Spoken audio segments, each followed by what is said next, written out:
பெரியவர் சரணம். இன்னைக்கு மே 11 பெரியவர் இங்க இருக்கார். இன்னைக்கு தலைப்பு மனித இனம் உயர்ந்தது. நாம் எதற்காக பசுவை பராமரிக்கிறோம்?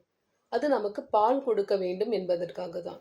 நமக்கு அது பாலை கொடுக்கிறது என்பதால் தான் நாம் அதற்கு புல்லும் வைக்கோலும் புண்ணாக்கும் பருத்தி கொட்டையும் போடுகிறோம். அதே போல நாம் யாகங்களில் ஹவிஸ்கள்னா யாகங்களின் போது நெருப்பில் அர்ப்பணிக்கப்படும் பொருட்கள். ஹவிஸ்களை ஹோமம் கொடுத்து தேவர்களுக்கு பிரீத்தியை செய்கிறோம். இவ்வாறு நாம் செய்வதற்கு பிரதியாகத்தான் அவர்கள் நமக்கு மழை, பயிர் உற்பத்தி முதலிய பல அனுகிரகங்களை செய்கிறார்கள். தேவர்கள் மனித இனத்தை விட உயர்ந்தவர்கள்தான் என்றாலும் அவர்களும் நிறைவான ஆனந்தத்தை அடைந்தவர்கள் அல்ல.